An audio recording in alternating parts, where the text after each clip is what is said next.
Ladies and gentlemen, welcome to this very special session where today we're going to talk about the launch of a huge project that has been on work for several months. It was a huge effort from the team, both on the technical side and on the business side, and of course, of this new huge partner that we have in the ecosystem. But, well, it was very successful and we were finally able to bring this project to life. Now, what is that all about? Well, as you can see here, we found a way to enable the community to unlock the power of physical copper assets. Basically, we are bridging this amazing asset that we have, and it's an asset from the real world, it's a physical asset, into the blockchain. And the way this is done is because, first of all, copper, it's one of the most amazing assets. It's probably the most important commodity that we have at this moment in time. And this on one side, and on the other side, we actually have the blockchain technology, which is there to bridge the access of the community to this amazing asset in a very, let's say, frictionless way, in a very easy way. So this technology actually helps to break some hurdles, some obstacles that we have in order to access this type of opportunity, right? So, but okay, I'm talking about copper, and probably most of you have never stopped to think about copper as a metal with such a huge value. Because when I'm talking about metals, you think of gold, of course, number one, then silver. But suddenly, copper is here, and copper is being said, and this is not me saying, several specialists probably already saw some video that was shared on the community channels about a documentary, short documentary from CNBC talking about copper as the new gold, right? But why? Why that? So we can start here by checking, for example, which industries are impacting the most the copper as a commodity, right?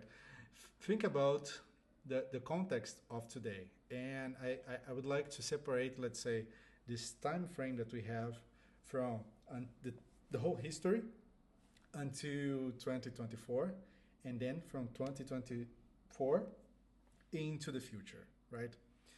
So before, we had copper, and copper has, well, his all the value of this metal, all the characteristics that it has as being like an amazing electrical conductor that enables a huge range of options and for solutions of all industries possible, right? But that being said, we already know that copper is super important. But when you look at the time today and you see what is going on in the world, and where the world is heading, like what is the future of all the main industries that move the world, what is this future heading to, right? So I separated some examples here. As you can see, I have 5 different groups in the screen, and these 5 different groups, they correspond to different industries that are essential in modern human life, right? So, but why? First, why these companies and why these groups in particular? Well, first of all, what I wanted to do is, well, I want to identify which companies need copper the most. So where is this huge demand for copper is coming from? So I separated all the companies that have a huge demand for copper, and then I organized them, sorted them by order from the most valuable company to the less valuable company. So of course, as you can see here, you'll be familiar with several of these companies, for example, Apple, Amazon, Samsung, Microsoft, Nvidia. They're well known, and they are all the time in the news. Like I would say especially Nvidia recently with this huge boom of AI. And yeah, you understand why all these companies are here, like the reason behind. And one interesting thing is like, okay, now that I have the top ranked companies, I will separate them by the sectors where they are.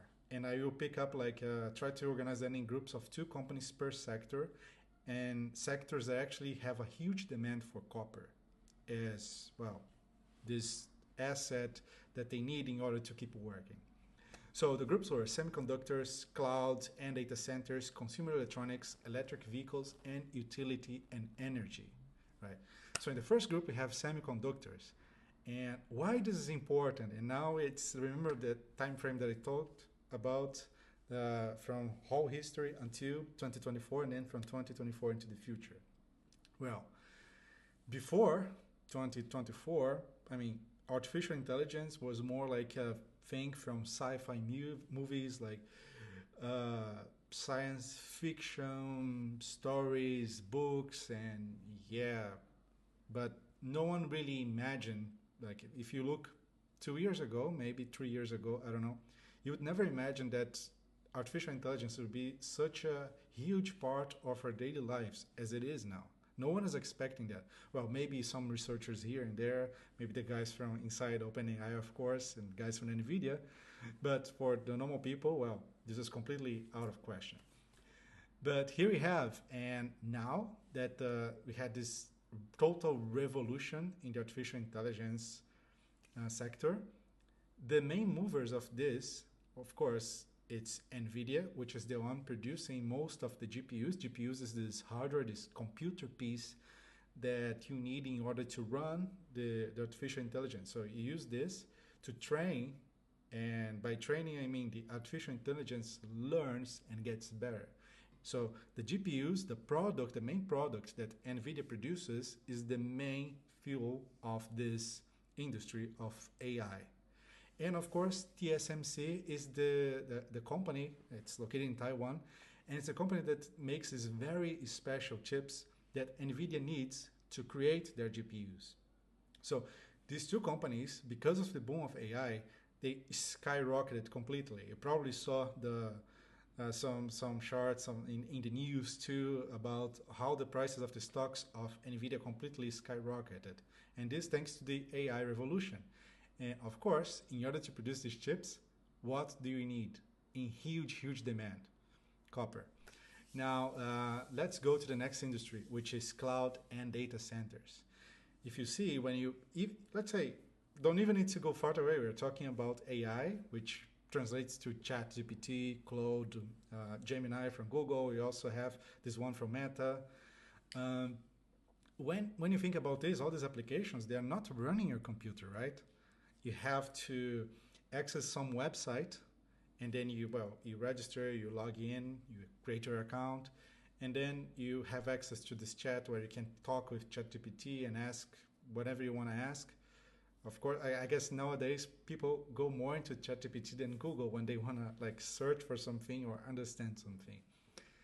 And when this happens, this act of going to a certain website, this website is stored somewhere.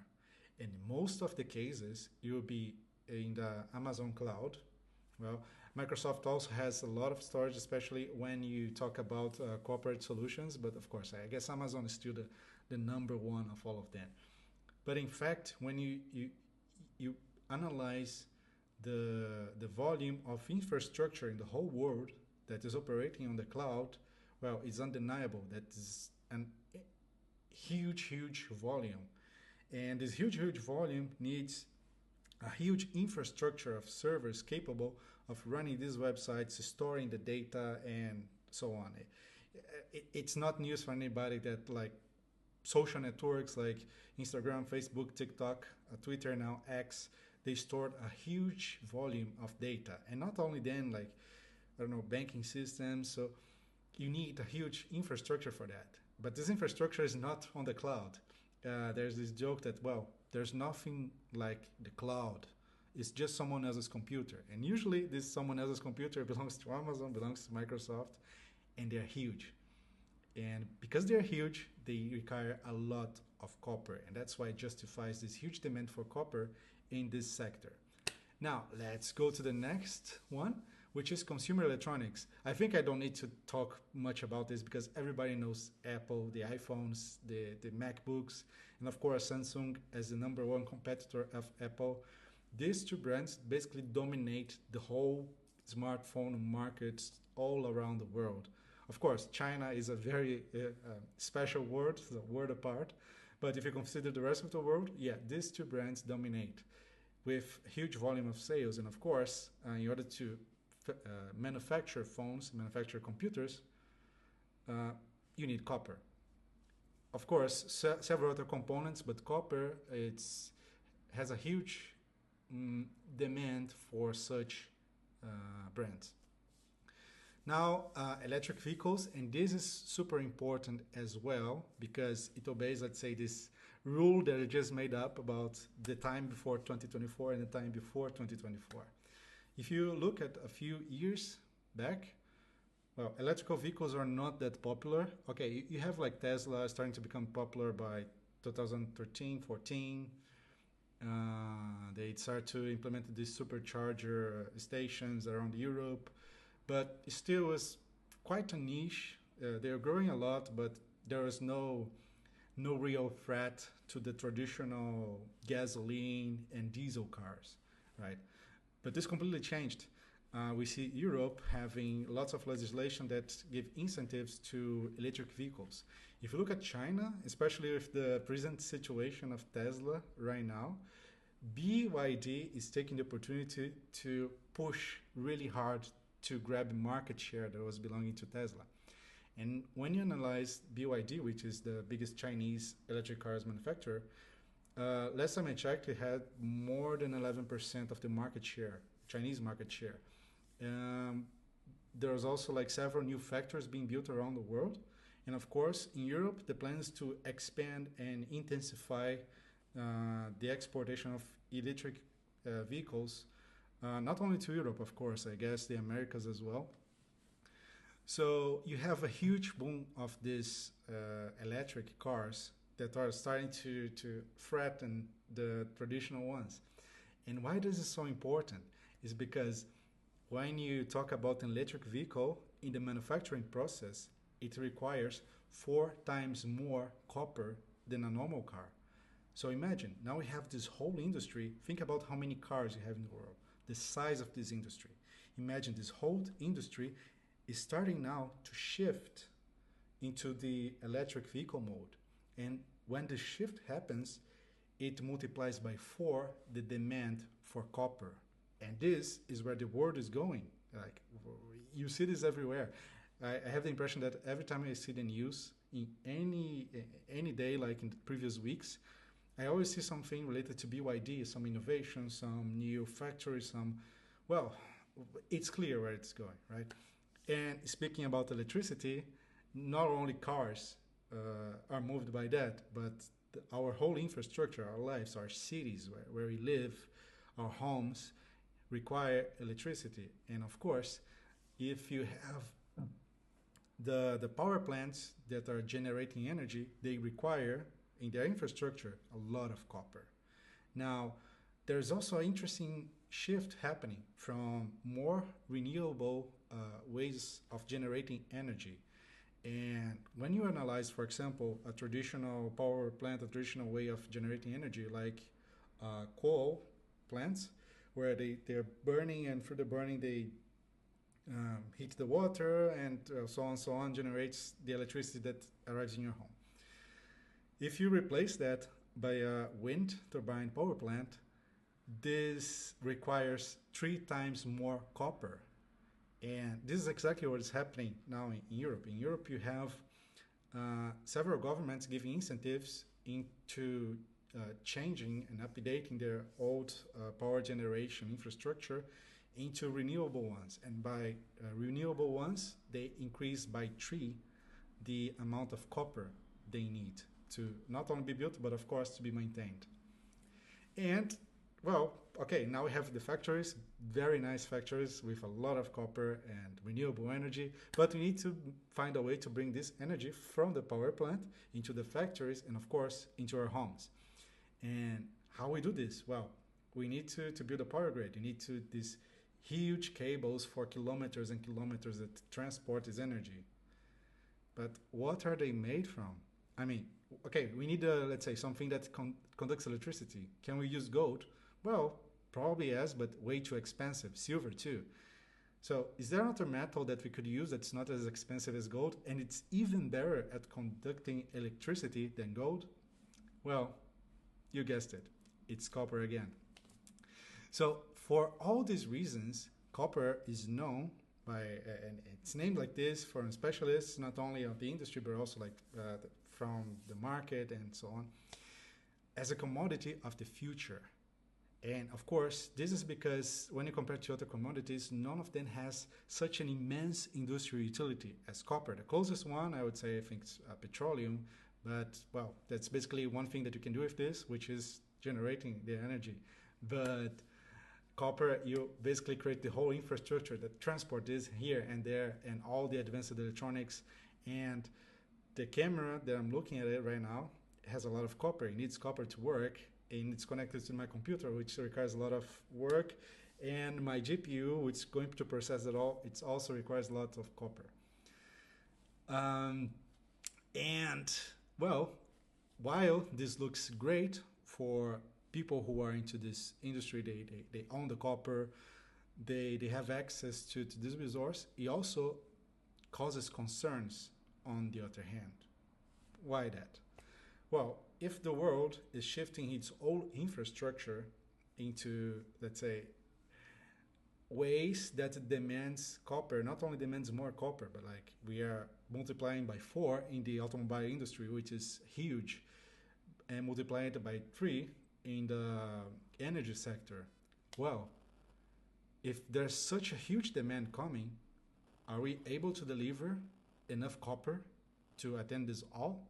And the answer is, well, no. An estimate, and you have the source there, you can check the website. There'll be 6 million tons in deficit of copper by 2030.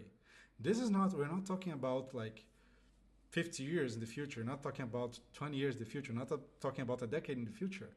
No, it's, well, 5 years from now. In 5 years from now, we have like this huge deficit supply of copper, which means that the world cannot keep up in extracting as much copper as it needs for all the essential infrastructures. Well, while this is a reason for lots of sectors, lots of people to worry about, maybe it can be an interesting opportunity for some others. Are you in this group? Well, let's take a look a bit deeper. Investment grade commodity. This is what some specialists call copper. And why is that? Well, when you see this, there's this special name that the industry gives copper as Dr. Copper. And this is important because this metal, due to the fact that it's related to several important industries, as I mentioned in a previous slide, you saw super different essential industries for our infrastructure, for our daily lives, for everything. They depend on copper. So the copper can be used as a diagnostic of the health, the economic health of a certain country. So if you want to understand if a country is developing well or not, well, just look how it deals with copper, how it's the demand of copper, how much it can be supplied. So copper has this very unique characteristic beyond when compared to other commodities, right? And okay, what else can we understand that seems a huge advantage and a huge opportunity for those who are watching this? Well, first thing is, if you're talking about a world of uncertainty, and what do I mean by uncertainty? Well, if you look at the markets now, well, for example, I'm more into crypto, so I will start with crypto. Before the election of Donald Trump, there's a huge optimism. All the markets are fully bullish. Bullish, if you don't understand the term, is when everybody's optimistic and everybody wants to buy all the assets possible. So everything's going up, and well, there's no bad weather, right? Everything's going well. But after some point, well, suddenly everything started crashing, and I don't know, maybe the expectations with the government Trump towards the crypto industry weren't really fulfilled the way that people were imagining. But in fact is that now prices are completely unpredictable. And then other mechanisms, not only of the government Trump, but I think the whole geopolitics now, there's so much uncertainty, and this reflects on the markets. You can see all the stocks, no one has no clue what is going on. And well, I'm not financial advisor as well. I have also no clue, and I don't want to tell you to do this or that. But what I know, and this is on my personal side, is that whenever there is a scenario of such an uncertainty, I want to reposition myself in a way that I'm not that exposed to this uncertainty. And usually, and this is, I think, is a general thing, everybody is used to see, for example, gold as a reserve of value, also because of its stability. So in times of uncertainty, we want to go to the more stable side of the things. And on this way, copper is great because when you look at all its history from decades, maybe even more, you can see it's quite stable. And this stability is not on due to any kind of speculation. No, no, no. It's very solid. The fundamentals relies on the industry applicability that it has. So all these uses, all the like by knowing that most of the most essential industries in the world depend on copper to run, well, this helps in maintaining the stability of this asset, which in times of uncertainty, it's great. Now, of course, again, because I come from crypto, one of the main arguments that we have for to okay, why crypto is, well, if you look at, for example, Bitcoin, which is probably the most known of the crypto assets by everybody already heard of Bitcoin at least once in their lives, is that Bitcoin is limited. There's only 21 million and that's it. But if you compare with dollars, well, whenever the central banks feel like to, I was like, well, why not? I'll just have some debts here. What I do, I just print more money. And not talking only about dollars, but basically any central bank has this ability. Whenever they feel like it's necessary, they feel like, well, we should do this because we have these debts or we want to finance this or that project, whatever, they can just print money. And the issue with like printing money as much as you want is that it generates inflation. So my money, your money, with inflation, they start to lose the value with time. And the more money gets printed, the, the, the bigger is inflation. And of course, the bigger the devaluation of the money we have, the money we so hard worked for.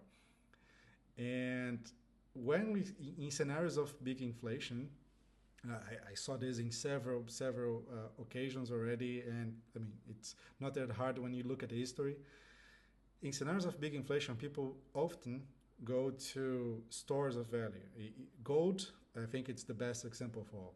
If there's huge inflation, well, let's go to gold because I'm protecting myself against inflation. And well, copper is also a physical asset,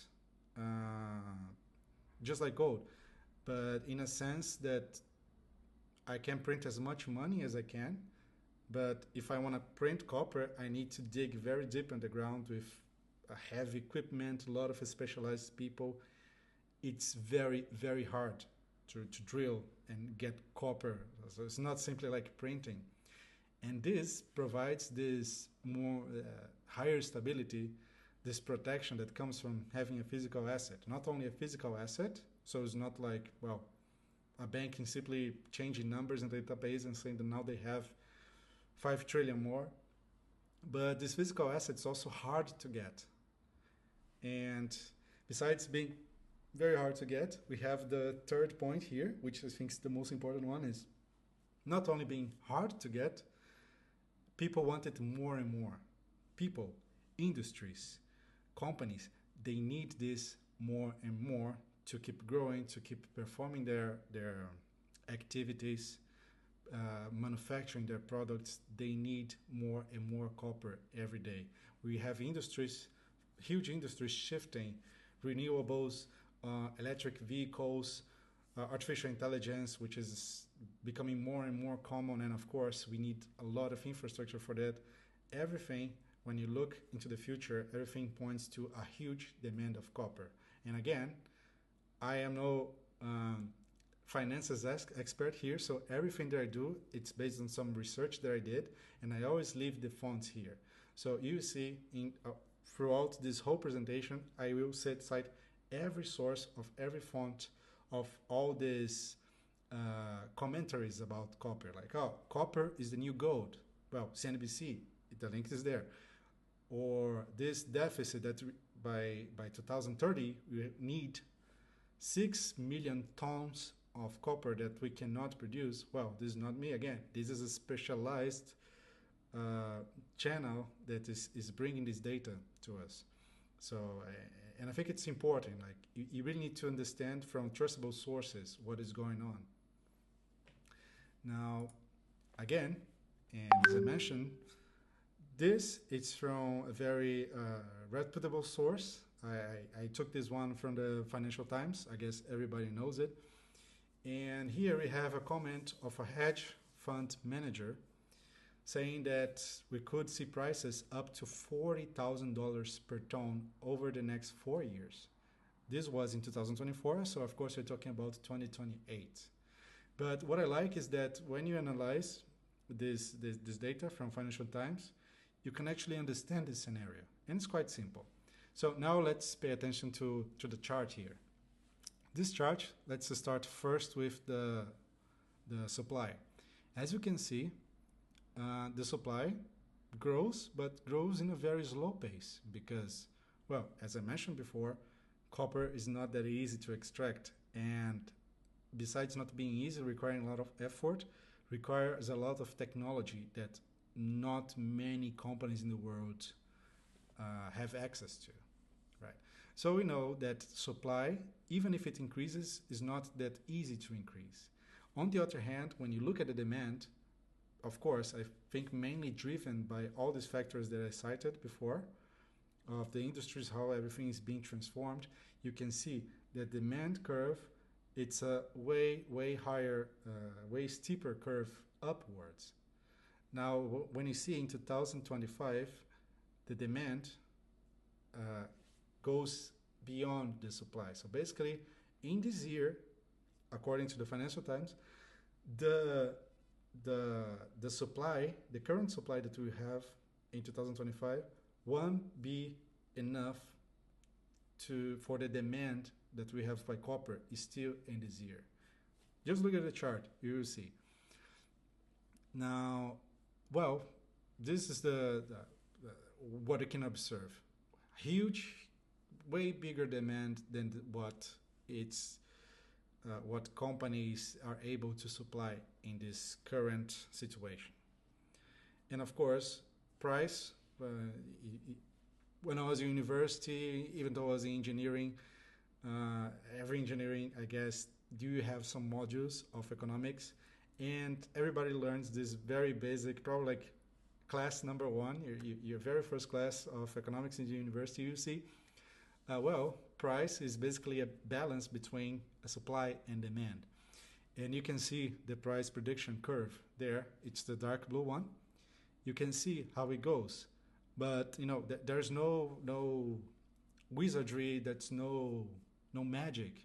This is basically estimated on the current supply and the current demand for a certain period. And you can see this is basically a function of these two. And they are quite clear according to this article in Financial Times, right? And as an extra, in this chart in yellow, you can see the record price of 2024. And this shows a very, very interesting, actually two very interesting points here. First one is that, well, 11,000 per ton, when you compare to the average price of 2024, you can see it's quite high up. So if this commodity already hit this price once, we are already aware of up to until where it can get. It already happened, and in in the future we see just a demand growing for that. So well, it just confirms more or less what you saw in this article. But second of all is that, well, when you look at the prices now and you look at where they already reached, and we are only talking about 2024 still. This now is only 2024, like last year. If you look at the prices now compared to the peak of last year and looking at where the demand is going and the price prediction according to this specialist is going, well, this may sound like a very interesting entry point for people who are actually interested in this market. So I think this is a very good analysis. If you want to know more, access the link. The whole full article is there with the interview and so on, and I think it's very, very interesting. Well, we're now talking about the project because, well, the huge innovation on this project that was recently launched is indeed to create this bridge to make this opportunity more accessible using blockchain technology, right? So the product here, it's the Copper One minters. What is a minter? Minter is basically a software solution, and that's what we are working with. It's a software solution in blockchain technology, which is essentially a smart contract. And what does it do? Is that it generates, the smart contract generates tokens, and these tokens represent physical copper in the blockchain, right? So if you want to see already where this is available, a bit more information, there's two web-ons that are available now in the Discover web-ons in the normal app. So if you still don't have the normal app, it's downloadable in the iOS and Android with the Play Store and App Store. You just go there, then you discover web-ons. You just look for Copper One and Copper One Shop. But they should be like right on top of the Discover web-ons. And then when you go into these web-ons, you can see where it's possible to acquire this product and also a bit more information on that. Right. So the important thing here is that these minters, they produce these copper tokens and they're immediately staked. And of course, the staking time, there's different options there, but depending on the staking time, the time frame, you have different rewards. And of course, it's quite logical that the longer the staking time, the higher the rewards. And besides that, there's like some benefits, special benefits, because there will be a pre-sale bonus. It's ongoing, I guess, now. And on this pre-sale bonus, it increases the amount of copper that the user gets. So basically increases the amount of tokens, but when you keep in mind that each token represents 1 gram of physical copper, basically this pre-sale bonus translates into more copper into your package. And well, where's this copper coming from? Of course, I was talking about a few slides before how hard it is to extract copper, and that's why it's so hard to make the supply increase. Well, we have a partner now. This partner is called Tempestas, and they have this new project where they are building a mine of copper in the US. I think it's Arizona, I'm not sure, but you can just go to the website. You don't even need to type yourself the link. I just put the QR code there, so it's easier. Just scan the QR code, you can go to the website, and you see. They also have like another information page. I think this will also be available at some point, probably accessible inside the web-ons. It's going to be listed somewhere. But once you're there, you can see all sorts of information, not only about the company, but the mine itself. I already saw they even display a map with the coordinates, so you can actually see if you change to satellite mode. It's a Google Maps application. You change to satellite mode, you can actually see the mine being built. And I think this is amazing because, well, if you're talking about physical copper and a physical asset, it's interesting to see that actually the work is already being done. And I think they are very good in preparing this information and making it available to the community. So please check it out. I think it's quite interesting. And it's very exciting. It's very exciting to see what they are doing. Um, well, here the talking about the minter, that's about the physical copper representation. I already explained before. Again, each token represents 1 gram of physical copper. So we're always talking about this 1-1 relationship, which is super important because there's no mistake when you're looking at your minters, you're staking them out, you see how many tokens you have.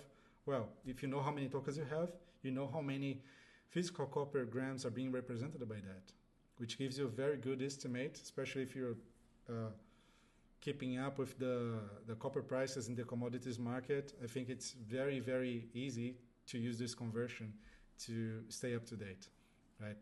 Here also tokenized access of copper kilograms. I think it's quite clear why this helps in access this. Of course, you can go in commodities market and acquire some rights to copper. But when you have the tokenized access, it's good because you don't need to worry about storing copper. You can access it, but imagine if you actually bought the physical copper and, okay, now I have to transport 3,000 kilos of copper to my flat on the 18th floor and the elevator is broken. So not having to deal with security in transportation, transporting this metal, the storage, I think this is one of the greatest advantages that we have that is leveraged by the blockchain technology. And of course, fully transparent. I mean, one of our favorite characteristics of blockchains that is fully transparent. And of course, not only the transparency will be in this sense, but in a way that we always know exactly what is going on in this project, the development of the mine, the thanks to Tempestas, because they will be the ones responsible for providing the full information of how far they are, how the current status of the development of the mine. And I think it's quite interesting because not only you know exactly what is going on there, but I guess you also learn a lot. And I love it when you go for this information, and you can always learn a lot about this industry. I learned a lot about this, and I'm really fascinated. Now I'm like reading more and more every day about this. I think it's quite good. It's quite interesting. And well, since I mentioned staking, I think it's natural to raise the following questions. Like, okay, staking usually means that the tokens are locked there. When can I access these tokens? Because in the end of the day, these tokens represent the physical copper, which is the real value behind it. So how is the access made? And if they're staked and they're locked, well, this means that I cannot access them for some time. Well, luckily, this is not the case in this specific project, because this was designed a way to have liquidity for the community as a priority. I know that there are several staking projects out there in different chains, and usually they require the user to, let's say, lock away their assets for years and years, and this is not the case. We know that in some situations, even though you had the intention of have this locked for the next 10 years and getting the rewards, imagine that suddenly you had something unpredicted and you need to access your assets at that point. If it's fully locked, well, you have an issue, right?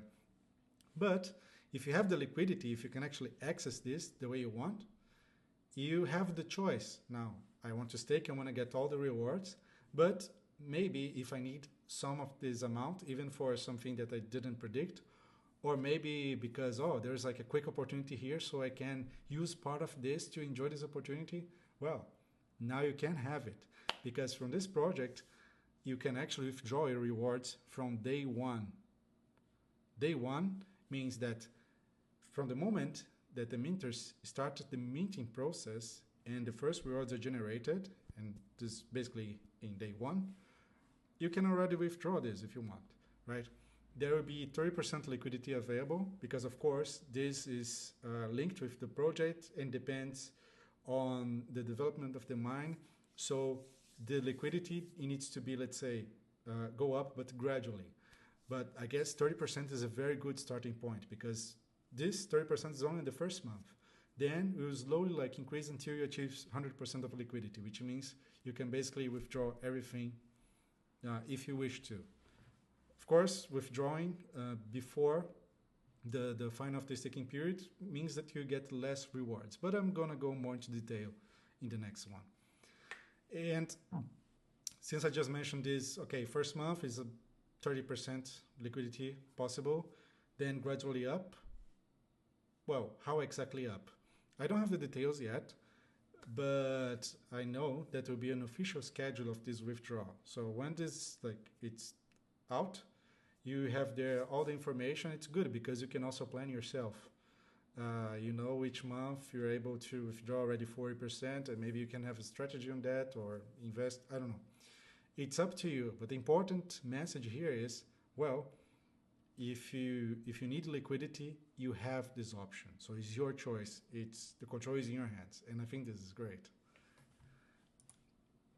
Well, and we just spoke about different time frames with different rewards. So, well, first point is very logical, very obvious. If you stake your copper holdings, you have more rewards. The longer you do this, the bigger are the rewards. And as I already did a bit of a spoiler back there, there's also a pre-sale copper bonus reward, which means that depending on the package you acquire, you get a certain amount of bonus in percentage. For example, let's say I have a good example here. If you acquire a package with 2,000 euros, and this package in the pre-sale provides a bonus of 10%, it means that this 10% in bonus would translate into like 200 euros. So your whole package would be worth 2,200 euros. So this, of course, I'm talking about this worth in amount of tokens. But basically, this, it's not like a new bonus that gets now. This becomes the new amount of tokens to be minted. So it's basically like as if you got initially already the equivalent of 2,200 euros in the minting package. So your minter, throughout the whole duration of the minting, the whole time frame of the minting and staking, there will be generating this new amount. So not only, let's say, the equivalent amount of 2,000 euros, but the equivalent amount of 2,200 euros. And the interesting thing is that besides this extra amount of tokens that is going to be minted, this amount extra, because it's also staked, will also count to increase the staking rewards by the end of the time frame, the end of the staking period. So let's say if you acquire this package, which provides you 50% staking rewards by the end of the time frame, which I believe is now 40 months. So after 40 months, in the last minute of the last day, boom, suddenly 50% bonus. Without a pre-sale, it means that this package of 2,000 euros in tokens, when you get there, assuming that the conditions are exactly the same, you would get the equivalent of 1,000, which is 50%. But with the pre-sale, you already got this 200 extra. But this 200 extra, since they're also staked, they also count for this 50% rewards, which means that from this bonus, you would get an extra 100 euros in rewards in the end. So the bonus not only reflects itself in the amount of tokens that is going to be minted, but also reflects itself in the end of the staking period by increasing the staking rewards that you have. And here it's a practical example, right? So how does calculation work? First of all, you need to understand how is the amount of tokens that's going to be minted defined. Well, so what is the criteria for that? This here was the the actual data of of copper price on the day of the launch, which is on the 18th of March. On this day, 1 gram was exactly, and I even kid about, oh, all the stars aligned, and we got exactly 1 cent per 1 gram of copper. And since we know that 1 gram of copper is equal to 1 token, it means that 1 token was exactly 1 cent of euro. It was perfect to do this example. It was like, if I planned, I probably wouldn't be as perfect as this was.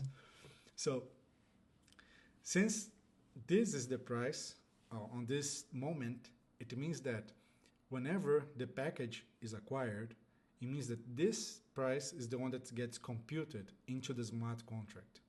So here, for example, if the user acquires a 4,000 euros package, this is basically, the smart contract basically gets information that, okay, the package, it's worth 4,000 euros. Considering the moment, the price on this moment that the acquisition is made, the purchase is made, which is 1 cent of euro per gram, how many grams can this user get with 4,000 euros? And then, of course, this translates into 400,000 grams of copper, which will be represented by 400,000 tokens, because, of course, 1 token represents 1 gram. I hope this is clear now. Again, very simple. What is the price in the moment of the purchase of the package? If it's €1, then basically if it's 1 cent of euro, basically this is calculated, okay, I'm paying like 4,000 package, 10,000 package, how many cents are in this amount of euros, and this translates into grams, it translates into tokens, and that's all that the smart contract needs in order to start the operation. Now that we know how the amount of tokens to be minted is defined on the time of the purchase, let's simulate here a staking process. Here you can see, I'll just try to show here with the mouse. I hope it's it's visible for you in your screen. This one is the chart that represents the amount of tokens in the staking process with time, right? Here it's basically the table with all the numbers, as you can see here. In the last month, the month 40, the amount of staked tokens will be 400,000, as we explained the previous slide. Doing that conditions and assuming a package of 4,000 euros. So all the amounts that I'll explain are contained here. And here on the right is basically a chart that calculates the difference between a case where someone makes a withdrawal comparison with someone that does not withdraw. So basically they leave all the amount that was minted in the staking until the end. And the reason for making this chart is so that people understand how this impacts the final staking rewards, right? So let's start. First, here, that's the time here on the 0. I'm not sure if you can actually see it. I guess you can. Yeah, I can see it now. Here is when the purchase occurs. So here is already defined. So we bought 4,000 euros package with 1 cent per gram of copper. So we have there this amount, which is established here. This basically means that from here, this initial point, until my very last moment, the amount that is going to be generated will be 400,000 tokens. So first situation here, I won't withdraw anything. So we are looking now at the blue line here. You can see it's a very straight line. I never touch it. I wait for the 40 months. I don't do anything at all. I just wait patiently. Here we have initial package.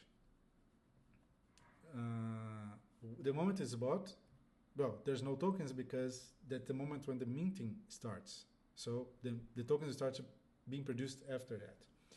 After 12 months, so after 1 year, we will have 120,000 tokens.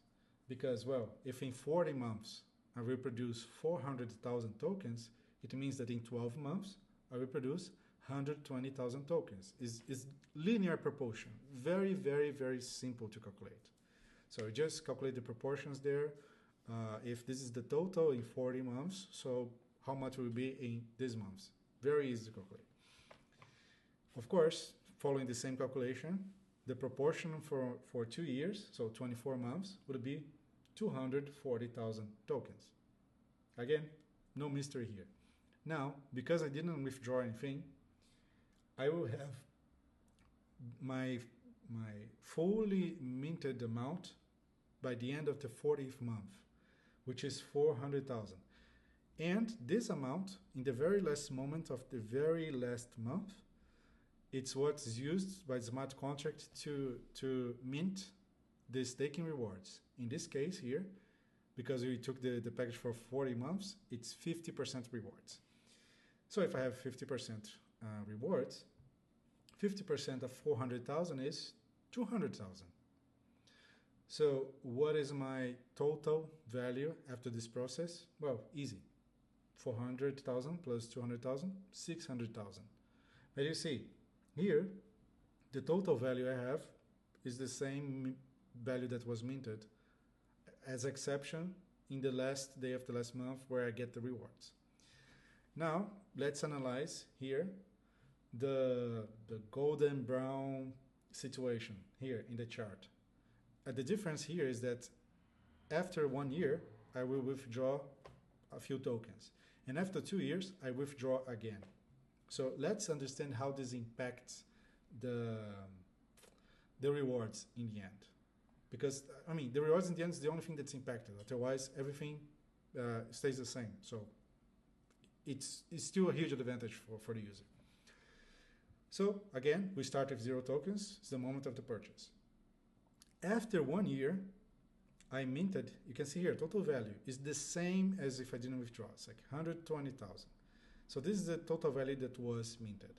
However, I withdrew 33,000, which means that, I don't know, I needed to withdraw it for whatever reason. I withdrew 33,000, which means that from my total staked amount, I still have 87,000 staked. Right? Not anymore 120, but 87,000. Right. Now, 1 year later, we withdraw a bit more. This time I withdrew another amount, and now the total amount that I withdraw was 72.400. I calculated some percentages, I don't remember exactly which was, but I withdraw a bit more, so my total that I withdraw from my, let's say, all the amount of tokens that would be minted, I removed from that 72.400 because, well, I had my reasons. I just wanted to use this for something else, which means that at this time, I still have staked 167.600. And now, of course, in the end of 40 months, I finished the minting process. All the tokens that were supposed to be minted are finally minted. So with that being said, what is my staked amount in the last moment of the last month? Well, it's not anymore 400,000 because I withdrew 72,000, but instead it's 327,600. It's here. Can you see? So what is the rewards being calculated on? Remember, it's 50% of the amount that's still staked in the very last moment of the staking time frame. So here will be 50% of this number, 327,600 tokens, not point, sorry, it's a different notation. 50% of that, it's 163,800. So when you compare these values, you can see clearly here, well, my rewards, if I didn't withdraw any value, were 200,000. But because I withdrew, it means that the calculation for the rewards were based solely on the amount that was still staked when the minting period was over. So the rewards are calculated in 50% of that amount there, which is smaller. So I still got my total 400,000 euros. Sorry, total 400,000 tokens, because this was going to be minted anyway. But as you can see here in the chart, the staking rewards, they are smaller in the second case, because in the second case where I withdrew, the amount that I withdrew does not contribute to generating the rewards in the end. So there's a small difference here, this small gap. And here you can see the total value is a bit less than what I could have earned in total, right? I do the calculations here. So the difference was 36,200 tokens. And it's a difference of 18%, 18.1%, so it's quite significant. But even if you think, okay, in percentage is significant, but think about this in grams of copper. This is 36,200 grams of copper of difference that you did not earn because of this early withdrawal.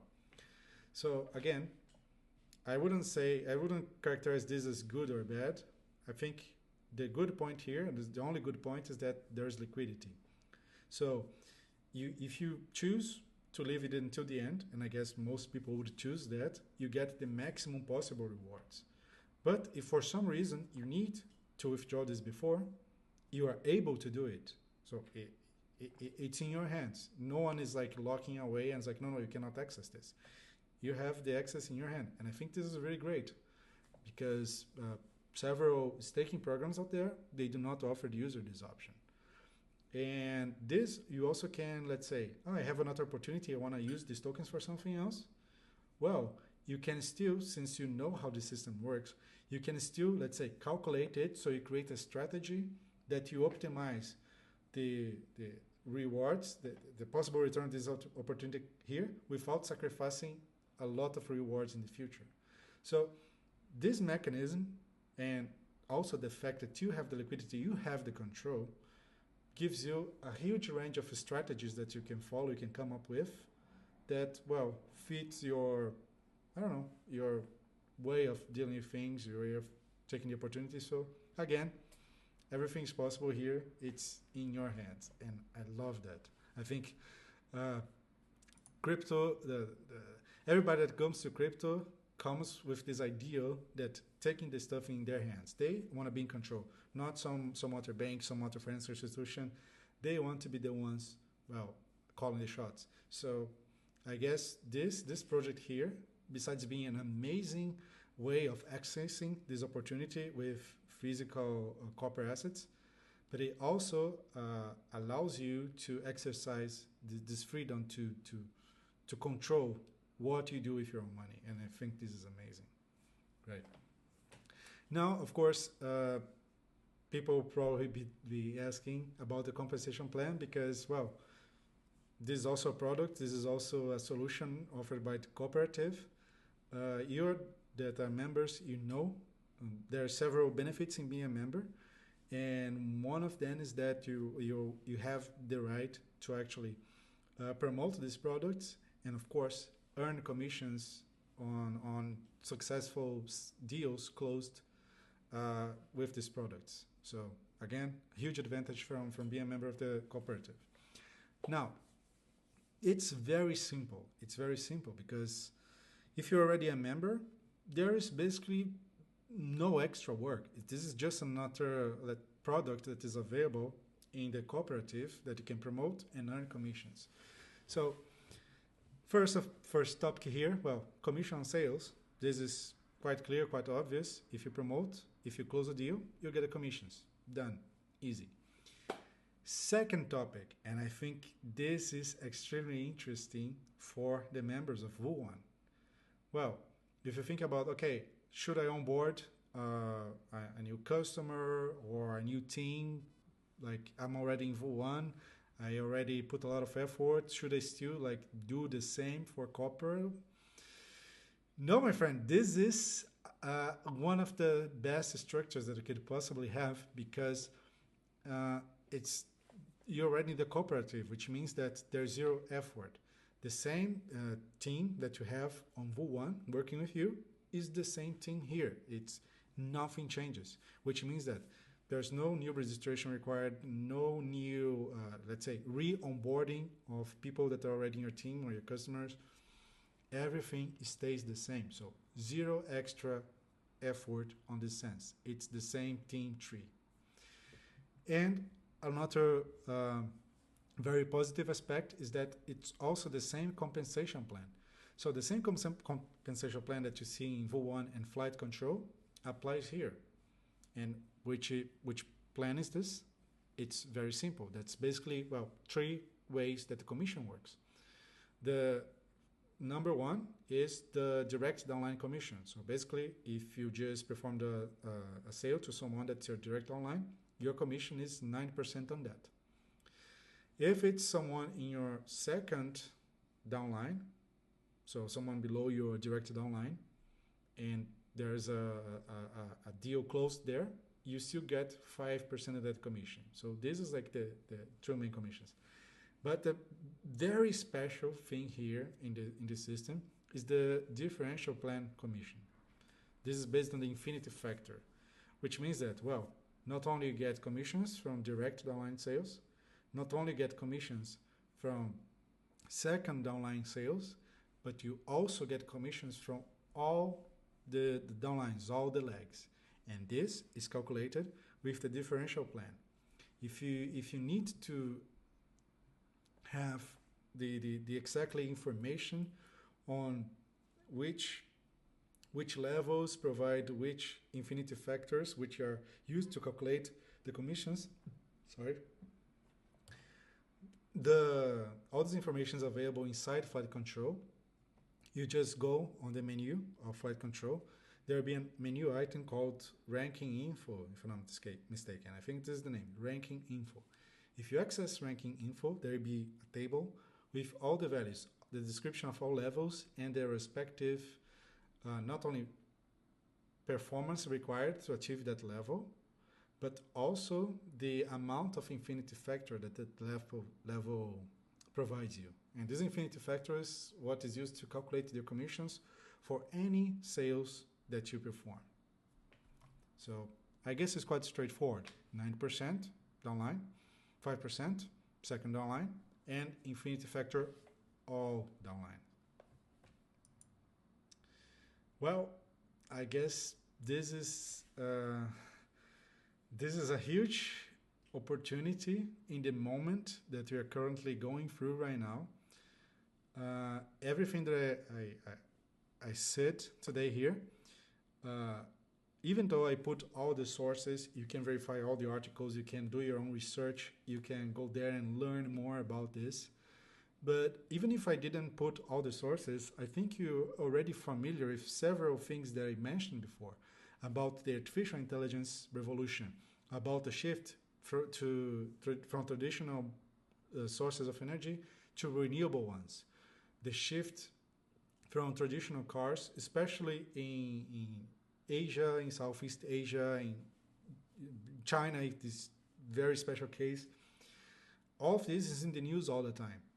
So for you, I guess, all of what I mentioned was already obvious. I think you already noticed this. And I think the single point that wasn't that clear is that in every single one of these revolutions, copper was the biggest actor behind. And now we all have a way to access copper through blockchain technology, which solves lots of issues. If you need to access the physical copper, well, now you can do this through the tokenization, through the minters, and you have the access. Well, I want to buy copper, but I don't want to transport, I don't want to store. Well, that's why tokenization of real-world assets is here for. You're not required to have to deal with this anymore. You just have the tokens in your wallet, and that's it. Nothing else is necessary, right? So I guess it's quite clear. When evaluate all this information, when I research more and more, it sounds like a very bright future. It sounds like,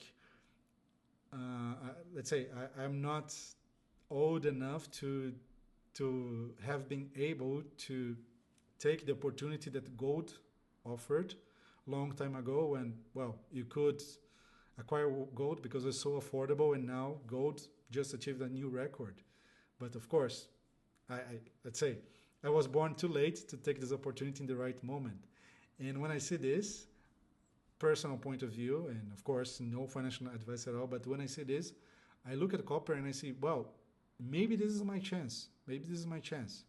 It's I wasn't there for gold, silver, or oil, I don't know, but I'm here now, and I understand. I work with blockchain technology. I work with software engineering, so I understand the machines, the computers, the softwares, the servers, everything that demands this particular metal, and I know where these things are heading to, right? So I'm seeing like normal people using artificial intelligence and driving their electric cars. This is undeniable.